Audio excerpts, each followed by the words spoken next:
Hello everyone, welcome back to my channel. तो guys आज इस वीडियो में मैं आप लोगों के साथ शेयर करूंगी कि परमानेंट स्ट्रेटनिंग किस तरीके से की जाती है। काफ़ी सारे लोगों को बहुत सारे डाउट होते हैं एंड काफ़ी लोग बहुत गलत तरीके से कर देते हैं, जिसकी वजह से रिजल्ट अच्छा नहीं होता है। क्लाइंट के जो हेयर है वो भी काफ़ी हद तक डैमेज हो जाते हैं।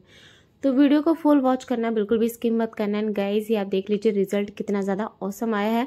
एंड आप इनके रियल हेयर देखेंगे ना, आप शॉक्ड हो जाएंगे इनके इतने ज़्यादा वेवी और इतने ज़्यादा कर्ली हेयर थे। एंड स्मूथनिंग के बाद इनके बालों का जो रिज़ल्ट है वो बहुत ही ज़्यादा अच्छा आया था। और इनके हेयर में हमने पहले भी स्मूथनिंग की हुई है, ये सेकंड टाइम करा रही है मेरे पार्लर में। फर्स्ट टाइम कराई थी, इनको रिज़ल्ट बहुत ज़्यादा अच्छा लगा। आपने मेरे चैनल पर उनकी वीडियो देखी भी होगी, उसमें ऑलमोस्ट 5 मिलियन व्यूज़ गए हैं। तो वो यही क्लाइंट थी मेरी। तो आप देख लीजिए कितने सारे लोग मिलके कर रहे हैं। एक्चुअली ये 3 से 4 लोग अगर करते हैं तो तभी काम जो है वो जल्दी से हो पाता है, अदरवाइज़ तो बहुत ज़्यादा लेंदी और बहुत ज़्यादा टाइम लगता है इस काम में। तो अभी मैं आपको दिखाऊंगी कि इनके जो हेयर है ना, एक्चुअल हेयर वो किस तरीके से हैं। ये तो इनके बाद का रिज़ल्ट है, प्रोसेस करने के बाद का रिज़ल्ट। एंड गाइज ये है पहले के हेयर, मतलब प्रोसेस से पहले के हेयर। आप देख लीजिए कितने ज़्यादा रफ, डल, डैमेज और अनमैनेजेबल हेयर हैं इनके। और इन्होंने मेरे पार्लर में पहले भी एक बार स्मूथिंग करा चुके हैं एंड ये सेकंड टाइम करा रहे हैं। और इनको कराए हुए काफ़ी ज़्यादा टाइम हो गया, मतलब कई साल हो गए। ठीक है, उसके बाद ये करा रही हैं। और आप देख लीजिए पूरी तरह से इनके बालों से जो स्मूथिंग है ना वो ख़त्म हो चुकी है। और इनको मेरे पार्लर में काम बहुत ज़्यादा पसंद आया था, रिज़ल्ट बहुत ज़्यादा अच्छा आया था, इस वजह से सेकंड टाइम भी आ रही हैं। अगर आप किसी को काम अच्छा करके देते हो ना, ज़रूर वो दूसरी बार आपके पास ही आएगा, वो कहीं नहीं जाएगा। तो आप देख लीजिए इनके बालों का टेक्सचर किस तरह से है। और अभी मैं स्टेप बाय स्टेप आपको बताने वाली हूँ कि आपको इस तरह के बालों पर स्मूथनिंग कैसे करनी है। तो वीडियो को बिल्कुल भी स्किप मत करना। तो सबसे पहले यहाँ पे मैंने लिए हैं प्रोडक्ट लॉरियल का एक्सटेंशो ऑयल ट्रियो नाम है इसका। काफ़ी लोगों ने पहली वाली वीडियो में मुझे कमेंट किया था कि आपने मैं नाम अच्छे से नहीं बताया, तो आप देख लीजिए ये इसका पूरा नाम है। और हम फर्स्ट क्रीम की एप्लीकेशन करेंगे। इसमें 2 क्रीम आती है, एक आती है स्मूथनिंग क्रीम और एक होती है न्यूट्रलाइज़र।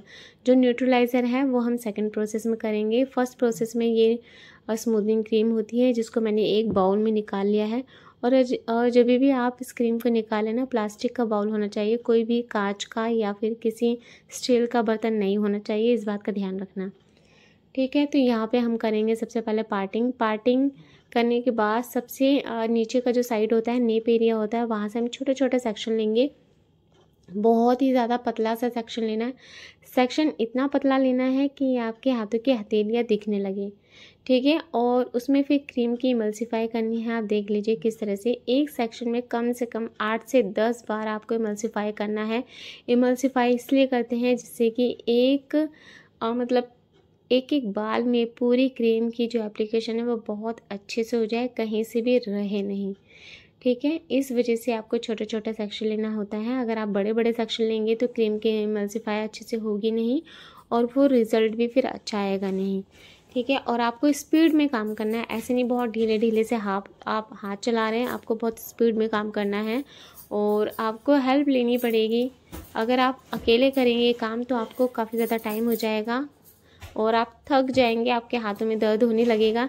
तो कम से कम 2 या 3 बंदे इस काम में होने चाहिए, जो एक सेक्शन निकाल के आपको देते रहें और एक क्रीम, मतलब 2 लोग क्रीम की इमल्सीफाई इस तरह से काम करते रहें। तो आप देख लीजिए किस तरह से कर रहे हैं। और मैं आपके ना बीच बीच में इसमें कमेंट के रिप्लाई भी करती रहूँगी, अक्सर मुझे क्या कमेंट आते हैं। ठीक है, तो सबसे पहले तो मुझे ये कमेंट आता है कि दी हम क्रीम कौन सी लें जो सबसे अच्छी हो। तो मैं बोलूँगी आप लॉरियल की एक्सटेंशो क्रीम ले लें या फिर मैट्रिक्स की क्रीम ले लें। ये 2 क्रीम मुझे बहुत ज़्यादा पसंद है। और एक थर्ड मैं यूज़ करती हूँ ग्लेड की, सॉशकॉफ की ग्लेड, ये भी मुझे काफ़ी ज़्यादा अच्छी लगती है, बट अक्सर मैं मेरे पार्लर में लॉरियल की ही करती हूँ। ठीक है, तो आप देख लीजिए पूरा प्रोसेस हमने पीछे से ऐसे कर दिया। अब फ्रंट की बारी है, फ्रंट में भी इस तरह से करेंगे। और यहाँ पे मैं दिखा रही हूँ, इन्होंने बीच में अपने बालों में मेहंदी लगाई थी और आप देखेंगे जो शीट है ना, शीट पे भी मेहंदी का कलर यहाँ पे दिख रहा होगा आपको, हल्का सा पर्पल पर्पल टोन ना। और आप जब भी किसी क्लाइंट की स्मूथनिंग करें ना, आप उससे पहले पूछ लें कि आप कोई बालों में कलर या फिर मेहंदी तो नहीं लगाते। तो इन्होंने मुझसे बोला था कि मैंने मेहंदी लगाई थी बट उसको बहुत ज़्यादा टाइम हो गया, बट इनके बालों को देख के लग नहीं रहा था बहुत ज़्यादा टाइम हो गया। कुछ क्लाइंट ना झूठ बोलते है ना, बट मैं तो ये बोलती हूँ कि उनको झूठ नहीं बोलना चाहिए, रियल बताना चाहिए, क्योंकि फिर हम उस हिसाब से ही क्रीम मतलब लगाते हैं उनके बालों में और उस हिसाब से ही सारा काम होता है। बट कुछ कुछ क्लाइंट झूठ बोलते हैं और फिर रिज़ल्ट में प्रॉब्लम आती है। तो जो मेहंदी वाले हेयर रहते हैं ना, उसमें कहीं ना कहीं 19-20 का फ़र्क आता है, क्योंकि और पहले से ही कोटिंग हुई रखी होती है बालों में, तो उसको काटना और फिर सारा प्रोसेस करना थोड़ा सा डिफ़िकल्ट हो जाता है। इसलिए जब भी आप स्मूथनिंग कराएं, कम से कम 3 महीने पहले आप बालों में मेहंदी या फिर कलर छोड़ दें। मेहंदी तो बिल्कुल भी ना लगाएं, ठीक है। तो यहाँ पे हमने रखा है और इसको हमें रखना है 20 से 25 मिनट तक, 20 से 25 मिनट तक हमें रखना है। और 20 मिनट बाद हमें इनके बालों को चेक करना है, 2-3 जगह से हम चेक करेंगे और इनको यहाँ पे बिल्कुल स्ट्रेट रहने के लिए बोलना है, मतलब गर्दन को हिलाना नहीं है। अच्छा, 20 मिनट के बाद, 20 से 25 मिनट के बाद हम यहाँ पे चेक करेंगे। चेक करने का सिंपल प्रोसेस ये है, आपको बहुत छोटा सा मतलब बहुत थिन लाइन लेनी है, एकदम 7-8 बाल आपको कम से कम लेने हैं और आपको ना इस तरह से रबड़ की तरह आपको खींचना है। अगर वो रबड़ की तरह खींच रहे हैं तो इसका मतलब जो प्रोसेस है ना वो कंप्लीट हो गया है। और अगर बीच में से बाल टूट जाते हैं तो इसका मतलब प्रोसेस अभी नहीं हुआ है, ठीक है। तो यहाँ पे इनका प्रोसेस ऑलमोस्ट हो गया था। 25 मिनट तक इनके बालों में हमने क्रीम रखी, उसके बाद हम इनके बालों में वॉश कराएंगे। आप देखिए यहाँ पे मैं क्या कर रही हूँ, वॉश करने से पहले इनके बालों को मैंने फिर से सारे बालों को इकट्ठा किया, फिर इमल्सिफाई किया एंड देन मैंने वॉश किया। और हाँ, एक और चीज़, काफ़ी लोग ये भी बोलते हैं जब हम स्मूथनिंग करते हैं तो हमारे बालों में शाइन नहीं आती है, क्लाइंट के हेयरों में मतलब डल लगते हैं। वो डल इसलिए लगते हैं, जब आप हेयर वॉश कराएं ना, हेयर वॉश के लिए आपको थोड़ा सा गुनगुना पानी ले लेना है किसी बाउल में और उससे आपको पूरे बालों में हल्का मतलब पूरे बालों में उस पानी को लगाना है और फिर इमल्सिफाई करना है शैम्पू स्टेशन पे। देन उसके बाद आपको वॉश करना है। वॉश करने के लिए आप हल्का सा गुनगुना पानी लेना, ठंडा पानी मत लेना। आप जब भी वॉश कराएं ना, गुनगुने पानी से ही वॉश कराएं, इससे देखना आपके बालों में शाइन आएगी। अच्छा, तो हेयर वॉश कराने के बाद यहाँ पे देखिए इनके बालों में हल्का सा मैंने लगाया है सीरम लगाने के बाद अब हम इनके बालों को करेंगे ब्लो ड्राई।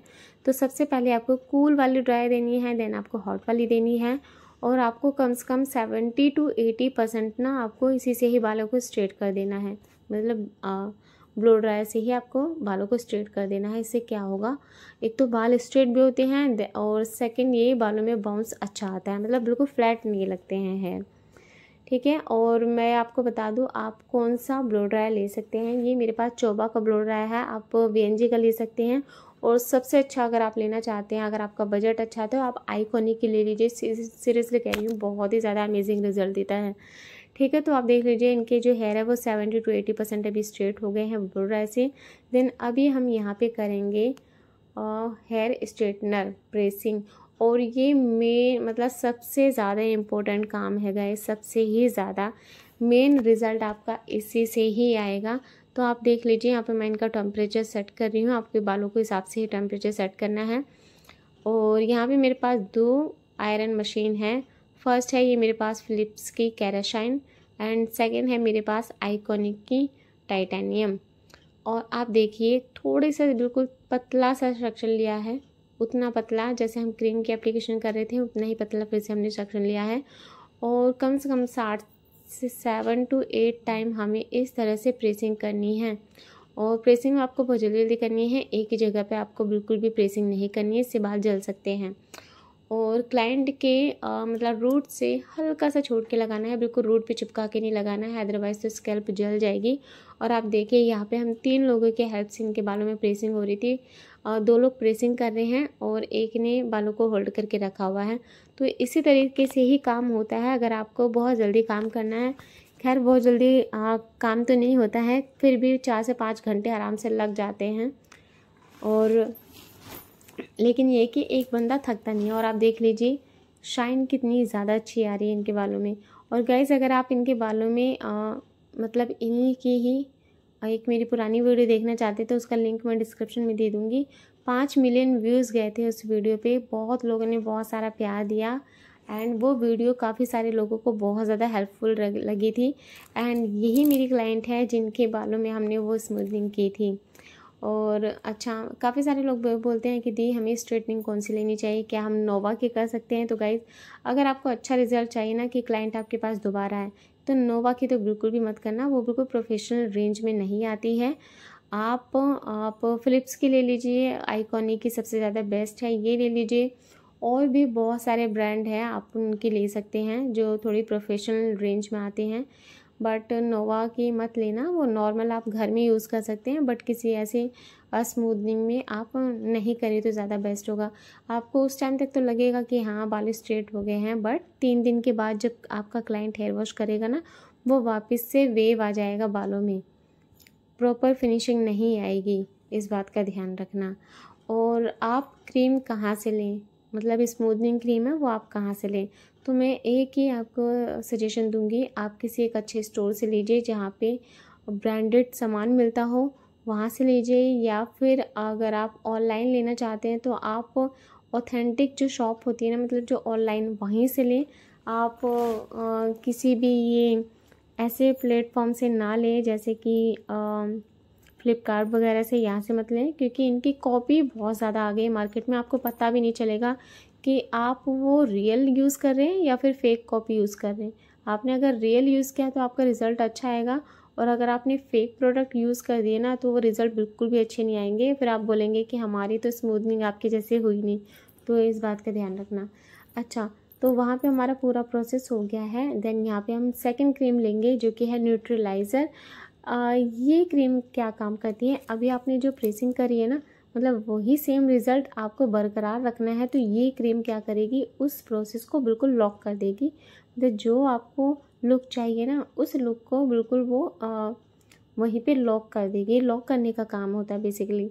ठीक है, तो आप देख लीजिए प्राइस वगैरह सब कुछ यहाँ पे मेंशन है। और ये भी हमें प्लास्टिक के बॉल में लेना है। और वो वाली जो क्रीम होती है थोड़ी सी थिक होती है, न्यूट्रलाइज़र क्रीम जो होती है थोड़ी सी रनी होती है, मतलब पतली होती हैं। और इसमें बहुत ज़्यादा ज़रूरी नहीं है कि आप बहुत पतला पतला सेक्शन लें, थोड़ा सा मोटा सेक्शन भी लेंगे तो चलेगा। और आप इसको बहुत ज़्यादा मतलब इस तरह से आप देखिए, मोटा सा सेक्शन लिया है, और इसको भी 6 से 7 बार आपको इमल्सिफाई करना है। क्रीम प्रॉपर बालों में लग जानी चाहिए, है ना। और यहाँ पे हम ग्लव्स नहीं पहन रहे हैं, क्योंकि मुझे ग्लव्स के साथ काम करना बिल्कुल भी पसंद नहीं है। सच में कह रही हूँ, मैं इरिटेट हो जाती हूँ। एंड काफ़ी लोग बोलेंगे कि आपने ग्लव्स नहीं पहने, अनप्रोफेशनल है। तो गाइज़, मैं जिसमें मतलब मुझे जिसमें सही लगेगा मैं वैसे ही काम करूँगी। और मैं सच बताऊँ तो ज़्यादा कुछ होता नहीं है हाथों को, मुझे तो कुछ भी नहीं होता। काफ़ी लोग बोलेंगे केमिकल है, ये हो जाएगा वो हो जाएगा, कुछ नहीं होता, रियल में कुछ नहीं होता। और हाँ, अगर हम ज़्यादा मतलब कंटिन्यूसली हम 3-4 क्लाइंट को काम कर रहे हैं एक दिन में, तो हमारे नेल्स में दर्द हो सकता है, और बाकी कुछ नहीं होता है। हाँ, अगर आप दिन में 3 से 4 क्लाइंट का कर रहे हैं तो आप ग्लव्स पहन लीजिए। अदरवाइज़ अगर एक का कर रहे हैं तो मैं तो नहीं ग्लव्स पहनती हूँ, मुझे इरिटेशन होती है ना। ग्लव्स के साथ मैं काम कर भी नहीं पाती हूँ, इस वजह से मैं नहीं पहनती हूँ ग्लव्स। तो हाँ, कमेंट मत करना है इस बारे में। ठीक है, तो यहाँ पे भी हम 2 से 3 लोगों की हेल्प के साथ ये काम करेंगे। और देख लीजिए, रूट में नहीं लगाना है, रूट को छोड़ना है। और सेकंड क्रीम अगर रूट पे लग जाती है बाय चांस गलती से तो कोई प्रॉब्लम नहीं है, बट जो फर्स्ट क्रीम है वो बिल्कुल भी रूट पे नहीं लगनी चाहिए, इस बात का ध्यान रखना। रूट पे लगने से प्रॉब्लम क्या होगी, क्लाइंट को इचनेस हो सकती है, दाने निकल सकते हैं, ठीक है, और उनकी रूट्स कमज़ोर हो सकती हैं, बाल झड़ सकते हैं, तो ये सारी प्रॉब्लम हो सकती है। तो इस बात का ध्यान रखना कि आपको 1/2 इंच छोड़ना है। और आप प्राइस क्या ले सकते हैं, आपने देखी होगी मेरे क्लाइंट के जो हेयर है उसकी ग्रोथ और लेंथ कितनी है। तो इनसे हमने 4,000 रुपये लिए थे, और 4,000 रुपये में हमने इनको स्मूथनिंग करके दी है। और हम इनको 3 दिन के बाद बुलाएंगे अपने पार्लर में, 3 दिन के बाद हम इनका हेयर वॉश कराएंगे, हेयर स्पा देंगे, वो भी इसी में इंक्लूड है, उसका हम एक्स्ट्रा चार्ज नहीं लेते हैं। काफ़ी लोग मुझे ये कमेंट करते हैं कि दी 3 दिन बाद जब आप क्लाइंट को बुलाते हैं तो क्या उनका आप एक्स्ट्रा चार्ज करते हैं। तो मैं मेरे पार्लर में नहीं करती हूँ, बाकी लोग करते होंगे, बट मैं मेरे पार्लर में नहीं करती हूँ, उनको फ्री ऑफ कॉस्ट देती हूँ इसी के साथ में। और जो 3 दिन के बाद की जो वीडियो है ना, वो भी मैं इसके बाद अपलोड करूँगी, कि 3 दिन के बाद इनके जो बालों का टेक्सचर था वो कैसा था। हेयर वॉश करके भी मैं आपको दिखाऊंगी कि बालों में डेंट आया नहीं आएगा, सारी चीज़ें। तो वीडियो को देखना पूरा। अगर आपने मेरे चैनल को सब्सक्राइब नहीं किया है तो प्लीज़ सब्सक्राइब कर लीजिए, क्योंकि मैं ऐसे ही बहुत सारी वीडियो मेरे चैनल पर लाती रहती हूँ। और आप किस टॉपिक पर वीडियो देखना चाहते हैं, मीन्स इसी तरीके की वीडियो देखना चाहते हैं या फिर मेकअप से रिलेटेड, तो आप मुझे कमेंट करना। और गाइस और क्या पूछना चाहते हैं वो भी आप मुझे कमेंट करना। काफ़ी सारी चीज़ें ना मैं वॉइस ओवर करने के टाइम पे भूल जाती हूँ। मैं मतलब याद करने की कोशिश करती हूँ कि हाँ मुझे इसका रिप्लाई करना है, उसका रिप्लाई करना है, बट एंड टाइम पे मैं भूल जाती हूँ। हाँ, एक और चीज़ कि ये लास्ट कितना करता है तो मैं बता दूँ। किसी के बालों में तो ये 1 साल तक चलता है, किसी के बालों में 1 साल से थोड़ा सा ज़्यादा चल जाता है, और किसी के बालों में 1 साल से थोड़ा कम चलता है। तो डिपेंड करता है आप वॉश कितना कर रहे हैं, आपके बालों की क्वालिटी क्या है, तो डिपेंड उसके ऊपर करता है। अदरवाइज़ तो 1 साल तो चलता ही चलता है आराम से। और काफ़ी लोग ये भी बोलते हैं कि स्मूथनिंग के बाद हम बालों में कलर कर सकते हैं, तो 2 महीने बाद आराम से कलर करिए, बट उससे पहले नहीं करना अगर आपको अच्छा रिजल्ट चाहिए। और बालों में ऑयलिंग भी नहीं करनी है। कम से कम 3 से 4 महीने तक तो आपको बिल्कुल भी ऑयलिंग नहीं करनी है। उसके बाद बेशक आप करिए, पर 3-4 महीने तक बिल्कुल भी मत करना। और आपको शैम्पू कौन सा यूज़ कर रहे हैं, तो जिस ब्रांड का आप स्मूथनिंग कर रहे हैं ना, उसी ब्रांड का आपको शैम्पू, मास्क और स्पा यूज़ करना है। जहाँ भी आप कराएंगे, आपको जो पार्लर वाला है ना, वो आपको सजेस्ट कर देगा कि आपको कौन सा करना है। अगर आपको स्मूथनिंग बरकरार रखनी है, लॉन्ग टाइम तक रखनी है, तो आप वही प्रोडक्ट यूज़ करना है जो आपका पार्लर वाला आपको सजेस्ट करता है। अगर आपने नॉर्मल इसमें हेयर शैम्पू वगैरह यूज़ कर लिए तो आपका रिज़ल्ट ज़्यादा टाइम तक नहीं रहेगा। जहाँ पे 1 साल चलना होगा वहाँ पे आपका 7 से 8 मंथ तक चलेगा। तो इस बात का भी ध्यान रखना। हेयर स्मूथनिंग तो कराते हैं, बट उसमें केयर भी बहुत सारी करनी पड़ती है। और आप हेयर स्पा कब कब लें, देखो स्मूथनिंग कराने के बाद ना कम से कम भी आप 1 महीने में, वैसे 2 बार बोला जाता है कि 2 बार करना है, बट 1 महीने में आप 1 बार करिए, वो भी चलेगा। अच्छा, तो यहाँ पे हमारी क्रीम की एप्लीकेशन हो गई है। इसको हमें रखना है 20 मिनट, और 20 मिनट के बाद आपको कोई चेक नहीं करना है, कुछ नहीं करना है, सीधे आपको हेयर वॉश करना है। यहाँ पे भी आपको पहले गुनगुना पानी लेना है, उससे बालों को इमल्सिफाई करना है। आप देख लीजिए मैं किस तरह से कर रही हूँ। डायरेक्ट आपको वॉश नहीं करना है, थोड़े से बालों को पहले गीला करना है, उसमें हल्की हल्की सी मसाज करनी है, बिल्कुल स्ट्रेट फॉरवर्ड में। देन आपको फिर हेयर वॉश करना है। और यहाँ पे भी आपको गुनगुने पानी से वॉश करना है, बिल्कुल भी ठंडा पानी नहीं लेना। आप गुनगुने पानी से वॉश करेंगे तो बालों में अच्छी शाइन आएगी।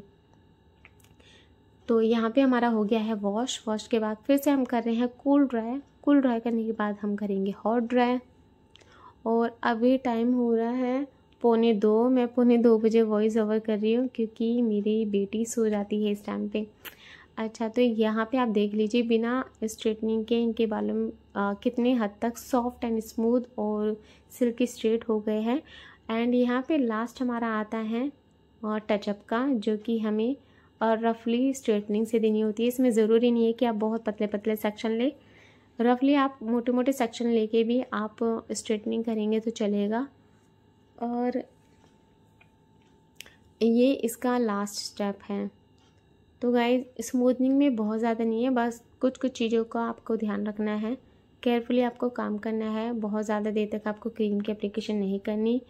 और अगर आप इस तरह से काम करेंगे तो क्लाइंट के हेयर में ना बहुत ज़्यादा हार्म नहीं होता है, और बहुत अच्छा वाला रिज़ल्ट आता है, शाइनी रिज़ल्ट आता है। आप देख लीजिए इनके बाल एक एक बाल हो गए हैं। और यहाँ पे हमने लिया है स्ट्रेक्स का सीरम। तो आप गीले बालों में भी सीरम लगा सकते हैं, या फिर लास्ट में इस तरह से सीरम लगा के क्लाइंट को भेज सकते हैं। और जब भी आप किसी क्लाइंट की स्मूथनिंग करते हैं तो आपको क्लाइंट को समझाना है कि आपको सोना कैसा है। 3 दिन तक आपको बालों में कोई क्लचर नहीं लगाना, बालों को बांधना नहीं है, गैस के पास खड़े होकर ज़्यादा देर तक काम नहीं करना, और बालों में पानी या फिर पसीने तो बिल्कुल भी नहीं लगने देना। अगर जहाँ भी पानी या फिर पसीना लगा वहीं पे उनके बालों में डेंट आ जाएगा, फिर क्लाइंट बोलेगा कि रिज़ल्ट अच्छा नहीं आया, तो तो आपको ये सारी चीज़ें क्लाइंट को बहुत अच्छे से समझा देनी है कि बिल्कुल भी पानी नहीं लगना है 3 दिन तक, और 3 दिन तक बालों को बिल्कुल ऐसे स्ट्रेट छोड़ने हैं। 3 दिन के बाद हेयर वॉश करना है। और मैं बोलूँगी हेयर वॉश आप खुद अपने पार्लर में अपनी आंखों के सामने करें, जिससे कि आपको भी पता चले कि वो रिज़ल्ट उनका कैसा आया है। और ये सारी चीज़ें होती हैं। और बट अगर आपका क्लाइंट कहता है कि मैं घर पे हेयर वॉश कर लूँगी, तो उनको समझाइए, बताइए कि आपको किस तरह से हेयर वॉश करना है। ठीक है, तो यही सारी चीज़ें हैं। अगर आपको फिर भी कोई डाउट है, कोई क्वेश्चंस हैं जो कि आपको इस वीडियो में क्लियर नहीं हुए हैं, तो आप मुझे कमेंट करना, मैं कमेंट में रिप्लाई कर दूँगी। तो गाइस आई होप आपको ये वीडियो अच्छी लगी होगी। वीडियो अच्छी लगी तो वीडियो को लाइक करके ज़रूर जाना, और आप प्लीज़ मुझे बताना कि आप मेरी इस वीडियो को कौन सी सिटी से देख रहे हैं। देख लीजिए, यहाँ पे मेरे क्लाइंट की खुशी का ठिकाना नहीं है कि किनको बहुत पसंद आए थे अपने बाल। तो गाइस मिलते हैं नेक्स्ट वीडियो में, तब तक के लिए bye bye, take care, good night.